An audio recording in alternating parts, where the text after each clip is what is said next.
Hello and welcome back to Buckle Up. I'm Harry King and this is the brand new Abarth 600e Scorpionissima. That means it is the limited edition super hot version in this super amazing purple colour. But is it super great to drive? Let's start as usual talking about styling, and first off is that amazing colour. This also comes in that amazing vivid yellow green that Abarth do. They don't really miss on colours, do they, Abarth? But I do love it in this purple. We can't really see it today, but in bright sunshine there's kind of a lilac undertone that flashes up in the sunlight as well. Fabulous. You'll also see obviously the addition of some Scorpion badges to the front of the vehicle compared to the standard Fiat 600, and a much wider, more aggressive front lower splitter.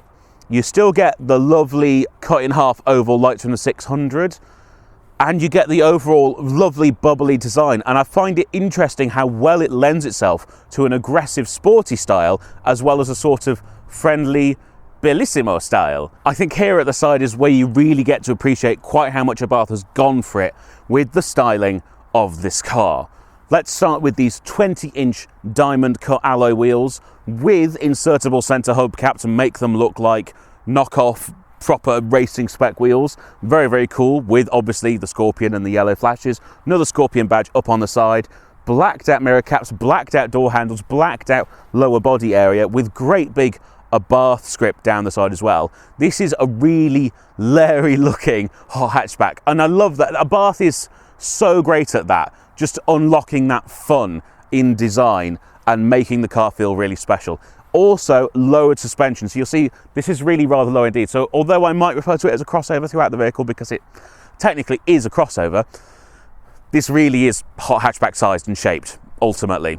Round here we really reached the pinnacle of the aggressive hot hatchback styling with this wing combined with this lower diffuser, and you'll see they have a matching super square, super aggressive outline which really ties the back of the car together and adds some much needed aggression to what is a very curvy, soft looking car. You get more of your blacked out trim. I think though I'll open up the boot, which is electronic. While that's opening, I can point out the other whopping great Scorpion badge down here on the rear bumper as well. And we reveal 360 litres of boot space, which is fine. It's kind of middling for this B segment crossover slash C segment family hatchback size of competitor that this might be up against. So think Golf GTI would be about 380, I believe. 20 litres down on that. You do get underfloor storage where you can put your cable, and you do get underfloor storage where you will find the owner's manual in this particular car, as well as the 12-volt battery. You can also fold the seats down 60-40, and thanks to the false floor, you do get a continuous loading space, albeit not a particularly flat one. Otherwise, in the boot, there's not much else to talk about. There's a couple of curry hooks, and that is about it. I think now is time, though, to go and get on the inside and see what it's like in there and see what it's like to drive. So let's do that.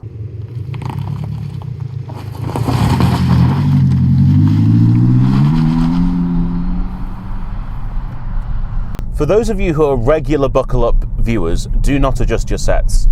Yes, I have completely leapfrogged the standard I'm going to talk about the interior now section, because this is on the Stellantis platform, the same one as the Jeep Avenger, the normal Fiat 600, the Alfa Romeo Junior. We've reviewed this platform a lot, and I've got to say, a lot of it continues to be the same. So if you're interested in knowing about the out and out practicality of any of, well, this vehicle or any of those vehicles, please go and watch, let's say, Rob's Alfa Junior review, linked up there. Now, I do want to mention that everything in this interior that has been touched by Abarth is actually quite cool and does actually make this feel more like a hot hatchback. I've got Mind the Scorpion written about the place, which is a little bit twee. Mind doesn't really match up with Scorpion. If it said like Danger Scorpion, that might be a bit more appropriate in my mind, at least anyway. But I've got this cool sporty steering wheel with a centre line and Alcantara around the edge. I've got these amazing seatbelt bucket seats on this Scorpionissima version. Very, very comfortable and commodious for those of us who are thick around the middle. Mine is electric, the passengers is manual, but I just think they're such a great addition to the interior. They do, of course, ease in even more to the already incredibly limited rear leg room, which is the other reason I didn't really want to do the interior. Is the back of this car and the cars on this platform, it's quite compromised. So foot space is limited, leg space is limited, you've got no amenities, you've got one USB-C cable and you've got some ISOFIX ports, but no door pockets, no rear seat pockets, no air vents. And yeah, the main thing actually I think is both the center tunnel and the sills are really high and thick, so it's really hard to maneuver your feet in and out of the footwell. Back up here in the front, other things that are common, all the screen, the aircon controls, all of this storage through the center is exactly the same as normal. Door cards are almost identical to every other car on this platform. So, without any further ado, let's actually get onto the driving. We'll start with some figures. So, this limited edition Scorpionissima has 276 horsepower, 280 PS basically, and 345 newton meters of torque. That translates to a 0 to 62 time of under 6 seconds. If you just go for the standard version of this, it drops to 235 PS, and 0 to 62 goes just over, I think it's 6.2 seconds to 62. Still respectable hot hatch figures, but this is definitely the one to have from a performance perspective. You also get a bunch of add-ons with this. So I've got radar cruise control, and I've got a sound generator, though unlike the 500, I can turn it on and off on the move, and it always starts turned off by default. I've also got my drive modes. You get limited power outputs in Turismo and Scorpion Street. To get the maximum amount of power, you have to be in Scorpion Track mode. That also puts your steering in the maximum weight. And I've got to say, for an electric car with electric steering, the feedback's actually pretty good. The thing that really makes the driving experience in here, though, is that those front wheels have a Torsen limited slip differential. So you get proper grip and ability to put the power down, even though it's front wheel drive, and it's quite healthy figures. But also that on the limit handling, it'll do a little bit of torque vectoring. It'll really tuck in, and you can feel what's going on out the front of the car. It's not too heavy, 54 kilowatt hour battery. That does translate to a slightly more limited range. WLTP, it's about 207 miles. My consumption figures across this week would suggest that I would get around 170, 180 miles from the car in mixed use. I don't think that's terrible, but I also don't think it's standout in the segment in any way, and it will be a real limiting factor for some people. But the upside is, again, small battery, a little bit lighter, and also, even though it doesn't have the most impressive charging speeds, maxes out 100 kilowatts, it will recharge in about half an hour. So it shouldn't be too hard to live with, and if you do want to make a longer journey, you will be able to charge on the way.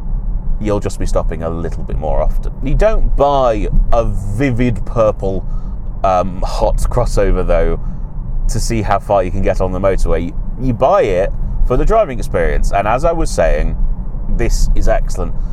Suspension is quite stiff.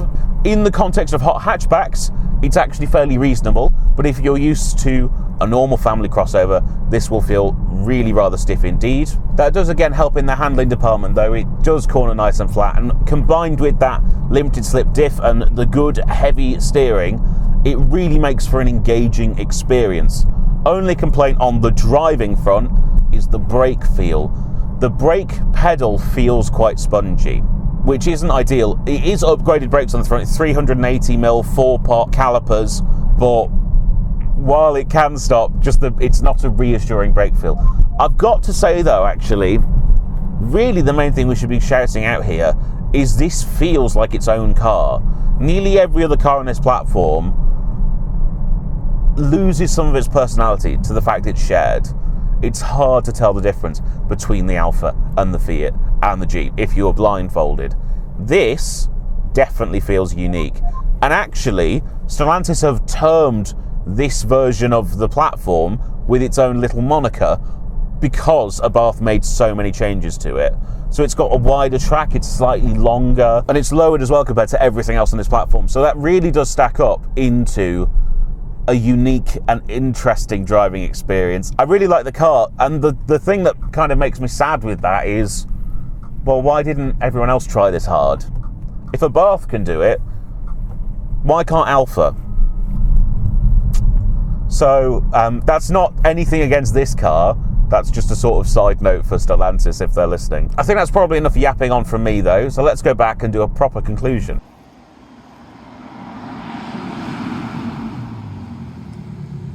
So, the 600e Scorpionissima, what am I thinking? Well, this is the one to have, I think. The extra tech, the sound generator for that added bit of fun, the power, make this the one to buy. It comes in at under £40,000, so you're not going to be paying the luxury car tax, and obviously as it's electric you're not going to pay a lot to run it either, so you're not really saving money between the two power outputs. I do hope they continue making this higher output version with more technology on it, even after they've sold the 1,949 that they are making. I also especially want to congratulate Abarth for actually making a unique and exciting feeling car on this platform. Big hand to them, and I do think if you're interested in an electric hot hatchback, this is a great one to take a look at. With the front wheel drive and the limited slip diff, it feels quite, I don't want to say old school because it doesn't, but it feels more trad than a lot of the competitors. So please go and check this out, and thank you so much for watching. Please remember to like, comment, and most importantly, subscribe. You'll find all the links to all our social medias down in the description. You'll also find 2 ways to support the channel. So we have channel merchandise. We also have memberships right here on YouTube. So please go and do one or all of those things, and I will see you next time. Bye-bye.